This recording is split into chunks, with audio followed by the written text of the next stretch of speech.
Alright, let's dive into something that's been on my mind lately: Britain's struggle with heatwaves.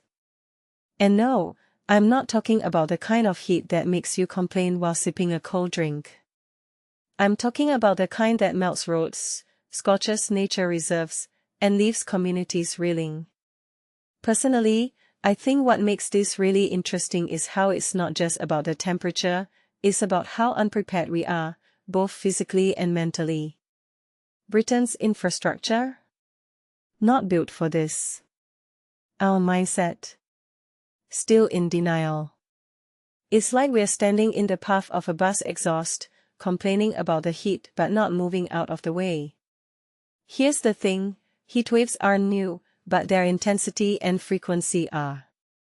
What many people don't realize is that this isn't just a summer inconvenience, it's a symptom of a much bigger problem. Take the wildfires in Suffolk, for example. A nature reserve turned into a wasteland. It's not just about the trees, it's about the ecosystems, the wildlife, and the communities that rely on them. If you take a step back and think about it, this is a wake-up call we've been ignoring for years. And the fact that nearly 3,000 heat-related deaths have already happened?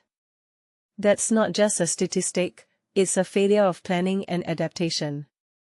One thing that immediately stands out is how Britain's response feels so reactive. Roads melting. Let's send out greeting machines. Buildings overheating. Well, we'll figure it out next year. In my opinion, this is where the real issue lies: we are treating symptoms, not the cause. It's like putting a band-aid on a bullet wound. What this really suggests is that we are not just unprepared for heatwaves, we are unprepared for the reality of climate change. And that's a much scarier thought. Now, let's talk about the human side of this. I've spent years studying how communities recover from disasters, and here's what I've learned: they don't. They adapt. They find ways to live alongside the threat. But here's where it gets fascinating: some communities are already ahead of the curve. Take Tollbar in South Yorkshire, for instance. After devastating floods, they weren't waiting for help.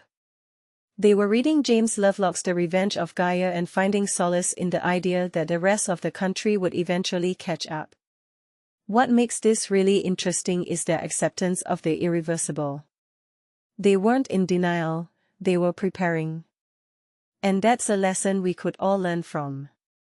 But here's the kicker: even if we know what's coming, are we willing to change?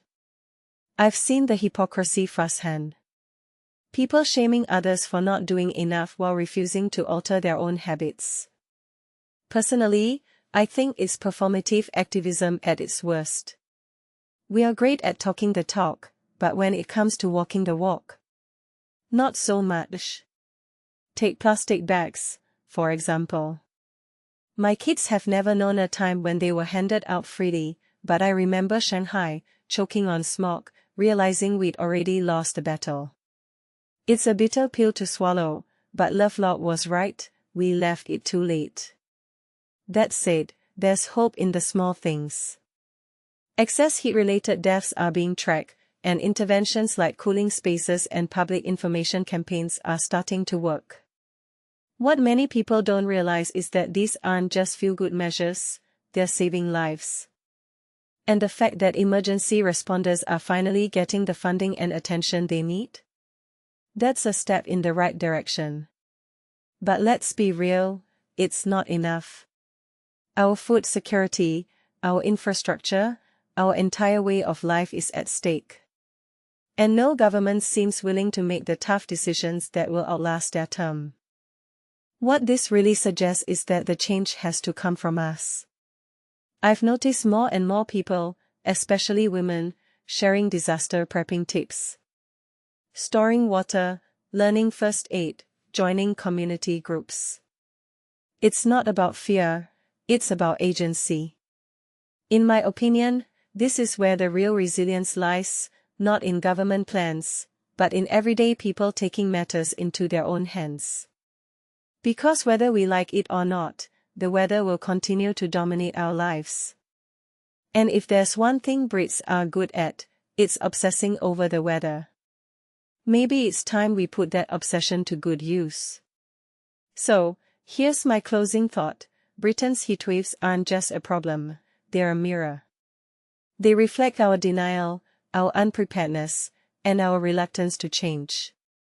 But they also reflect our capacity to adapt, to innovate, and to come together. The question is, which reflection will we choose to see? Personally, I'm betting on the latter. Because if there's one thing I've learned from disaster response, it's that humanity is at its best when the stakes are at their highest. Let's just hope we don't wait until it's too late to act.